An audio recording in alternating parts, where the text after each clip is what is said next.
It was obviously nice to win, great to win for the horse more than anything. Been knocking on the door, danced plenty of dances, and to finally get it done. Yeah, it was a relief, but we're delighted. Like I said, for the horse, Sheikh Farhad, and the whole team. And is he a real yard favourite? Very much so. He's got a great nature. He's very accommodating to people, as you can see here. People will go up to him and say hello to him. He's got a great temperament, and very much so. Everybody likes him. And this time of year, the ground tends to go against him. What's the plan for him over the next few weeks? It's the plan's slightly up in the air. He's got lots of options. France, America, England, and Sheikh Farhad will make a decision sort of at the right time. He's fit, he's well, he's training well. You say the ground goes against him, he handles soft ground. He just finds a mile a long way on soft ground, and because he's been campaigned in Group 1s, it's only really the foray that fits. I'm not sure France is the right place for him.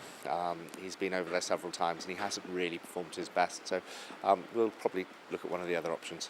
Why did you say France not the best for him? Is that just the way the races unfold out there? It looks that way. Pace of race and everything else. He ran 2 weeks ago in the Moulin, and it never really happened for him. So we'll probably look elsewhere than France. Has the decision been made on next year for him? Will he go off to stud or stay in training? I would imagine he'll stand next year. Yeah, I'd say it's very likely. He's a very attractive horse, very sound horse, and at the end of the day, he's very talented. So, he's bi-pivotal, sire of sires, and he's got a lot going for him. And your classic winner, Teppal, what's the plan for her? She's in great order. She came back from Ascot all wrong for one reason or another. Took a long time to recover, but the fact that she's so lightly raced, you'd like to think there's still improvement in her. She looks great, she's training great. She will run the weekend of the 6th, 7th, either in the foray or the Sun Chariot, and like I said, a decision will be made nearer the time, but very, very pleased with her. Desert Encounter, third at Newbury yesterday. Is that him done for the season, or would you look to take him abroad? No, slightly frustrating yesterday. The way the race was run, they turned it into a little bit of a sprint from a long way out, which doesn't really suit him, and he quickened up like the best horse in the race, hit the front probably a little early, probably went 3/4 of the length up, and as he can do, he idles, he thinks he's done enough, and the other two came back past him. But I was very, very pleased with him. It was a good run, and he'll head off to Canada for the Canadian International, and that'll be his last run of the year, and we'll enjoy that. And Breton Rock?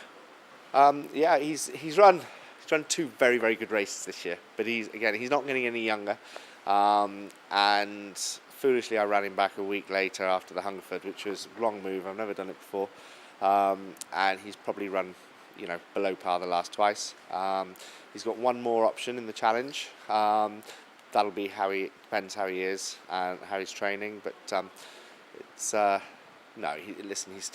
he's still paid for himself this year, and he still shows all the signs that he's still got it when he needs it.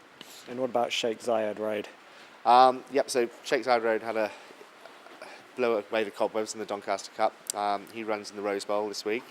The race will have done him the world of good. And he's getting very, very close to retirement. The one place he thrives is in Dubai, so it might be that we take him to Dubai for the spring and call it a day there. Would the long distance race at Ascot on Champions Day won a couple of years ago, would that be an option? Probably not now. I know he won it, but now probably Ascot is the wrong place for him. And he's probably a level below that, so no, we'll avoid that this year. And looking ahead already to next season, or sort of at tail end of this season, any names for viewers to keep an eye out for? We like our 2-year-olds. What we've run, they've run very well. We have very little speed in the yard. Very few 5-6 furlong 2-year-olds. So they're coming into their own now. And like I said, there's some lovely horses to run. Looking forward to running that fellow, actually, a horse called Omnivega. He won't win first time out, but he'll be very competitive second time out, and he's a horse I like. We obviously had Raakib Alhawa win on Friday, and he's got a chance. He's a horse of the future, and like I said, we quite like our 2-year-olds.